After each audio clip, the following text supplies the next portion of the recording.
ಅಲ್ಲಿ ಹೋಗ್ಬಿಟ್ಟು ಗಂಟೆ ಹೊಡಿಬೋದಂತೆ. ಸೇಮ್ ಪಿಯಾಜಿಯೋ ವೆಸ್ಪಾ ಒಂಥರ ಸಂಕಷ್ಟ ಪರಿಸ್ಥಿತಿಯಲ್ಲಿ ನಾವಿದ್ದೀವಿ. ನಮಗೆ ಇಂಡಿಯಾದಲ್ಲಿ ಏನು ಸಿಗುತ್ತೆ ಸೇಮ್ ಮಾಡಲು ಒಳ್ಳೆ ಕೈದಿಗಳ ಥರ ಹೊರಡೆ ಬಂದಾಗ ಆಗ್ತದೆ. ಸೂಪರ್ ಸೀನ್ರಿ ನೋಡಿ ಫೋಟೋ ತಕ್ಕೊಂಡ್ವಿ ಆಯ್ತು. ಸೊ ಇಲ್ಲಿ ಬಾಲ್ಕನಿಗೆ ಬಂದು ನೋಡಿದ್ರೆ ಅಮೇಝಿಂಗ್ ಆಗಿ ಕಾಣ್ತಾ ಇದೆ.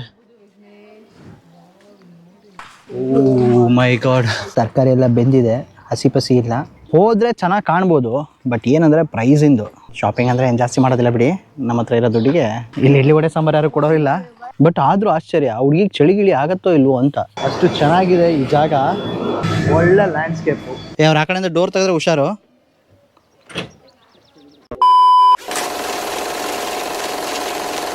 ನಮಸ್ಕಾರ ಸ್ನೇಹಿತರೆ, ಮತ್ತೊಂದು ವಿಡಿಯೋಗೆ ಸ್ವಾಗತ. ಸಮಸ್ತ ಕನ್ನಡ ಕುಲಕೋಟಿ ಬಂಧುಗಳಿಗೆ ನನ್ನ ಸಾಷ್ಟಾಂಗ ಪ್ರಣಾಮಗಳು. ಎಲ್ಲಪ್ಪ ಇದ್ದೀನಿ ಅಂದ್ರೆ ಸ್ಲೋವೇನಿಯಾ ಕಂಟ್ರಿಯ ಕ್ಯಾಪಿಟಲ್ ಟೌನ್ ಅಂದ್ರೆ ಲುಬ್ಲಿಯಾನಾದಲ್ಲಿ ಇದ್ದೀನಿ. ಟೈಮ್ ಬಂದ್ಬಿಟ್ಟು 2:30. ಸಿಕ್ಕಾಪಟ್ಟೆ ಕೋಲ್ಡ್ ಇದೆ, 15 ಡಿಗ್ರಿ ಸೆಲ್ಸಿಯಸ್.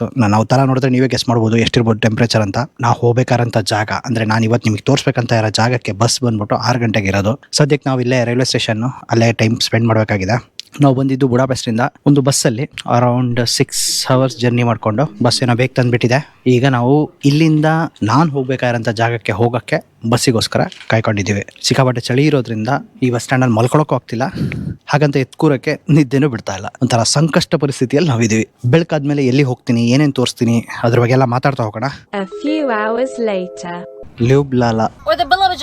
ಲ್ಯೂಬ್ಲಾಲಾದಿಂದ ಏನಂದೆ ಇನ್ನೊಂದ್ಸಲ ಹೇಳು. ಲ್ಯೂಬ್ಲಾಲಾದಿಂದ ಬಸ್ ಹತ್ಕೊಂಡು ಲೇಕ್ ಪ್ಲೇಟ್ ಕಡೆ ಹೋಗ್ತಾ ಇದೀವಿ.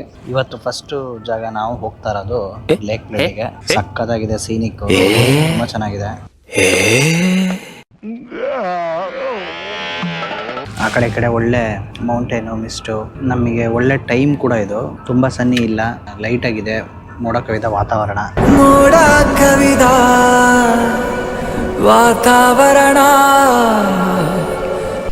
ಅಂದಾಗೆ ನಾವು ಈಗ ಬಂದು ತಲುಪಿರೋಂಥ ಈ ರೈಲ್ವೆ ಸ್ಟೇಷನ್ ಏನಿದೆ, ಇದು one of the oldest railway station. ಅಂದರೆ 1848ರಲ್ಲಿ ಇನಾಗ್ರೇಟ್ ಆಗಿರೋಂಥ ರೈಲ್ವೆ ಸ್ಟೇಷನ್ ಇದು. ಸಿಕ್ಕಾಪಟ್ಟೆ ಹಳೆಯದು. ಒಂಥರ ಇದು ಕೂಡ ಒಂದು ಒಳ್ಳೆ ಲ್ಯಾಂಡ್ಮಾರ್ಕ್ ಆಗುತ್ತೆ ನಾನು ಈ ವಿಡಿಯೋದಲ್ಲಿ. ಏನಿಂದ ಮುಂದೆ 2 ಮೇಜರ್ ಜಾಗಗಳನ್ನ ಪ್ಲಾನ್ ಮಾಡಿದ್ದೀವಿ ಕವರ್ ಮಾಡೋಕ್ಕೆ ಸ್ಲೋವೇನಿಯಾ ದೇಶದಲ್ಲಿ. ನಾನೊಬ್ಬ ಕೂತಿದ್ದೀನಿ.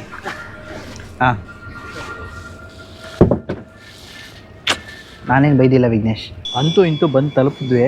2 ಬಸ್ ಚೇಂಜ್ ಮಾಡಿಕೊಂಡು ಪಬ್ಲಿಕ್ ವಾಶ್ರೂಮ್ ಯೂಸ್ ಮಾಡಿಕೊಂಡು ಬಂದಿದ್ದಕ್ಕೂ ನಿಜವಾಗ್ಲೂ ಸಾರ್ಥಕ ಅನಿಸ್ತಾ ಇದೆ. ಅಷ್ಟು ಚೆನ್ನಾಗಿದೆ ಈ ಜಾಗ. ತೋರಿಸ್ತೀನಿ ನೋಡಿ, ನಿಮ್ಗೇನು ಅನ್ಸುತ್ತೆ ಅಂತ ಕಮೆಂಟಲ್ಲಿ ತಿಳಿಸಿ.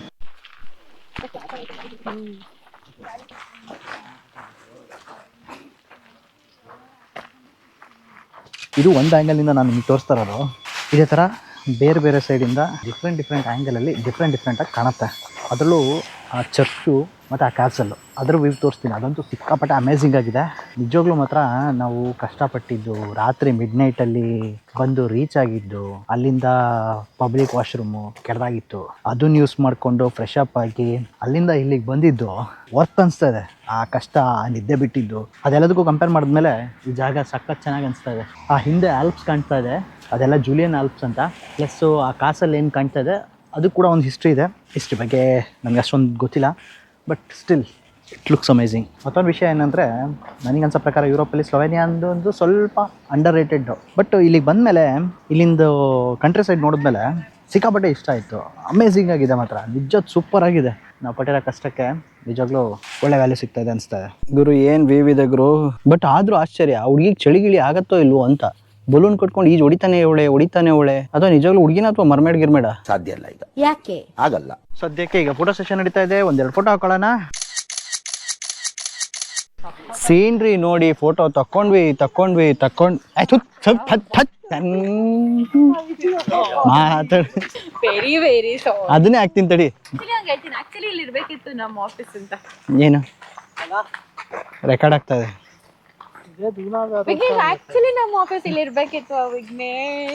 ಆಫೀಸ್ ಇಲ್ಲಿ ಇತ್ತಿದ್ರೆ ಕೆಲಸ ಎಲ್ಲಿ ಮಾಡ್ತಿದ್ವಿ? ಇಲ್ಲೇ ಬಂದು ಕುತ್ಕೊಂಡು ಫೋಟೋ ಹೊಡ್ಕೊಂತ ಇದ್ವಿ.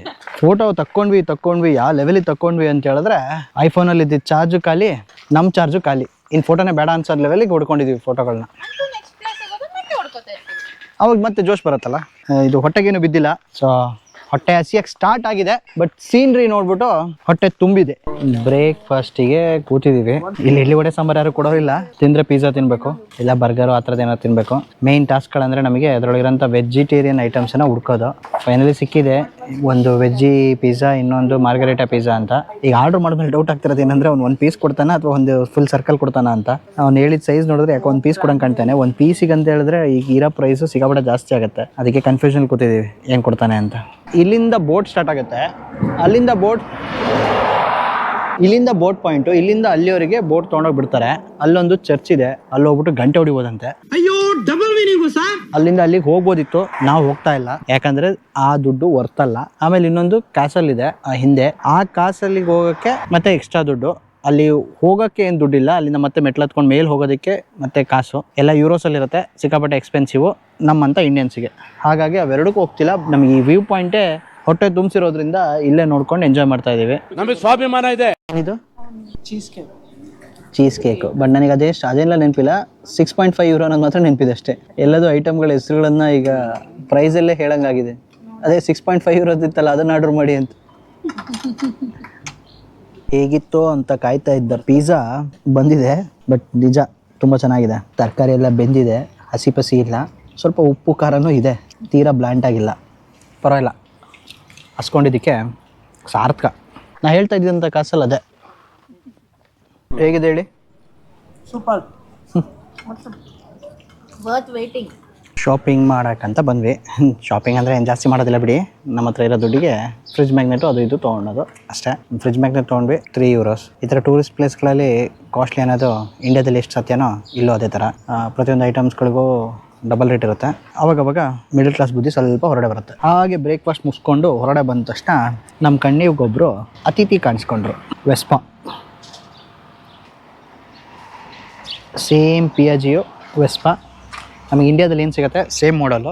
ಇಲ್ಲಿ ಇದ್ರ ಪ್ರೈಸ್ ಎಷ್ಟು ಅಂತ ತಿಳ್ಕೊಳ್ಳೋಕೆ ಕುತೂಹಲ ಬರ್ತಾ ಇದೆ, ಯಾಕಂದರೆ ಇಂಡಿಯಾದಲ್ಲಿ ಹೈ ಪ್ರೈಸ್ ಇದೆಲ್ಲ.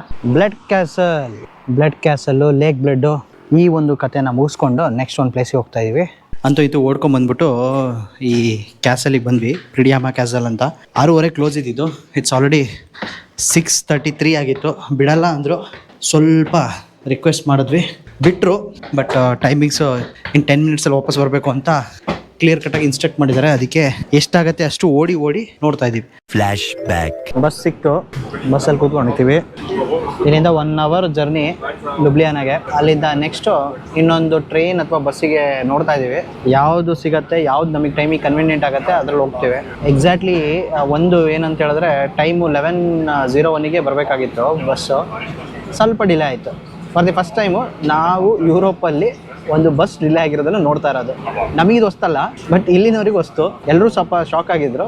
ಬಟ್ ಫೈನಲಿ ಬಸ್ ಬಂತು, ಹತ್ಕೊಂಡು ಕೂತ್ಕೊಂಡಿದ್ದೀವಿ. ಮಳೆ ಮೋಡ ಆಗಿದೆ, ಮಳೆ ಬರೋ ಥರ ಇದೆ, ಬಟ್ ಬಸ್ ಒಳಗಿರೋದ್ರಿಂದ ತೊಂದರೆ ಇಲ್ಲ. ಈಗ ಒಂದು ಒಳ್ಳೆ ಸೀನಿಕ್ ಇದೆ, ನೋಡ್ಕೊಂಡು ಹೋಗ್ಬೋದು. ಬಟ್ ನಾವು ನಿದ್ದೆ ಮಾಡೋ ಮೂಡಲ್ಲಿದ್ದೀವಿ, ಮಾಡ್ಕೊಂಡು ಹೋಗ್ತೀವಿ. ಒಂದು ಹಿಸ್ಟಾರಿಕಲ್ ಪ್ಲೇಸ್, ಒಂದು ರಾಜಮನೆತನದವರು ಮೋಸ್ಟ್ಲಿ ಅವರ ಹಾಲಿಡೇಸ್ನ, ಅವರ ರೆಸ್ಟಿಂಗನ್ನು ಎಂಜಾಯ್ ಮಾಡೋದಕ್ಕೆ ಬರ್ತಾ ಇದ್ರು. ಕನ್ಸ್ಟ್ರಕ್ಷನ್ ವೈಸ್ ಹೇಳ್ಬೇಕು ಅಂತ ಹೇಳಿದ್ರೆ ರಾಕನ್ನು ಯೂಸ್ ಮಾಡಿಕೊಂಡು ಅದ್ರ ಮುಂದೆ ಅರಮನೆ ರೀತಿ, ಒಂದು ಸಮ್ಮರ್ ಹೋಮ್ ರೀತಿ ಕಟ್ಸಿದ್ದಾರೆ. ಸಾಹೇಬರು ಏನೋ ಕೂತ್ಕೊಂಡು ಏನೋ ಬರಿತಾ ಇದ್ದಾರೆ, ಏನು ಬರೀತಾರೆ ಗೊತ್ತಿಲ್ಲ. ಇದು ನೋಡಲೇಬೇಕಾದಂಥ ವಿಷಯ, ಟಾರ್ಚರ್ ಏರಿಯಾ ಅಂತೆ. ಸೊ ಇಲ್ಲಿ ಕೆಟ್ಟ ಜನಗಳನ್ನು ಅಥವಾ ಕೈದಿಗಳನ್ನು ಟಾರ್ಚರ್ ಮಾಡ್ತಿದ್ರು ಅಂತ ಅನ್ಸುತ್ತೆ. ಮೇಲಿಂದ ನೀರು ಹನಗ್ತಾ ಇದೆ. ಇದು ಡೈನಿಂಗ್ ಏರಿಯಾ ಅನ್ಸುತ್ತೆ.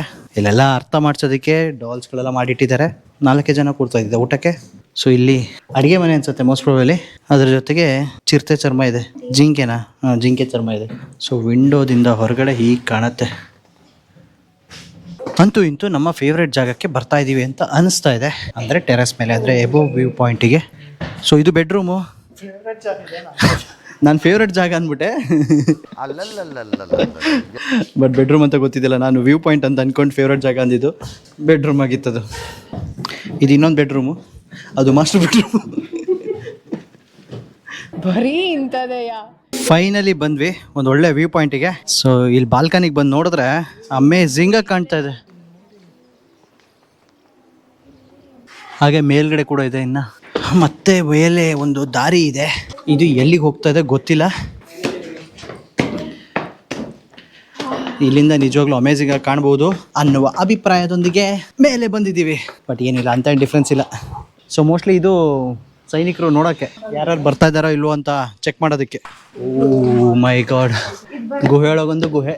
ಹೇಗಿದೆ ಅಂದರೆ ಮೇಲೆ ಹೋಗೋಕ್ಕೆ ಸಾಕಷ್ಟು ದಾರಿಗಳು, ಪ್ರತಿಯೊಂದು ಒಂಥರ ಸುರಂಗ ಮಾರ್ಗಗಳ ಥರ ಇದೆ. ಆ ರೂಮಿಂದ ಇನ್ನೊಂದು ರೂಮಿಗೆ ಕನೆಕ್ಷನ್, ಇನ್ನೊಂದು ರೂಮಿಂದ ಮತ್ತೊಂದು ರೂಮಿಗೆ ಕನೆಕ್ಷನ್, ಮತ್ತೆ ಮೇಲೆ ಹೋಗಿ ಬೇರೆ ಆಪ್ಷನ್ ಇದೆ. ಓ ಇದೆಲ್ಲ ಅವರ ಅಂಗವಸ್ತ್ರಗಳು, ಪ್ರೊಟೆಕ್ಟಿವ್ ಗೇರ್ಸು, ಯುದ್ಧ ಮಾಡ್ಬೇಕಾದ್ರೆ ಹಾಕೊಂತಿದ್ದಂಥದ್ದು. ಹ್ಯಾಮರು, ಖಡ್ಗ, ಕೊಡ್ಲಿ, ಅಷ್ಟು ಪ್ರೊಟೆಕ್ಟಿವ್ ಗೇರ್ ಹಾಕೊಂಡು ಅದನ್ನು ಎತ್ತಕ್ಕಾದ್ರೂ ಆಗ್ಬೇಕಲ್ಲ. ಎಲ್ಲೋದ್ರಿ ಮೇಲ ಸೈನಿಕರ ಶಸ್ತ್ರಾಭ್ಯಾಸ. ಇದು ಅಟ್ಯಾಕ್ ಏರಿಯಾ. ಓ ಇದು ಅಟ್ಯಾಕ್ ಏರಿಯಾ, ಇಲ್ಲೆಲ್ಲ ಇದಿದೆ. ಇದು ಅಟ್ಯಾಕ್ ಮಾಡುವಂತಹ ಏರಿಯಾ, ಶತ್ರುಗಳು ಆಕ್ರಮಣ ಮಾಡಿದಾಗ ಅಟ್ಯಾಕ್ ಮಾಡಬಹುದಾದಂಥ area. Oh here surgery room. ಇದು ಗಂಟೆ ಹೊಡಿಯೋದು. ಅಮ್ಮಮ್ಮ, ಅಂತೂ ಇಂತೂ ಕೇವಿನ ತುದಿಗೆ ಬಂದಿದ್ದೀವಿ. ನೋಡ್ಬೋದು ಯಾವ ರೀತಿ ಕಾಣುತ್ತೆ ಅಂತ.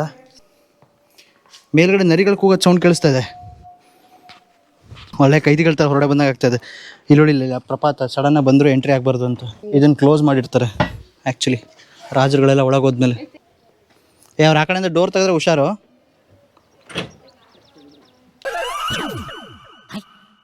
ತಪ್ಪಾದ ಜಾಗಕ್ಕೆ ಬಂದ್ಬಿಟ್ವಾ.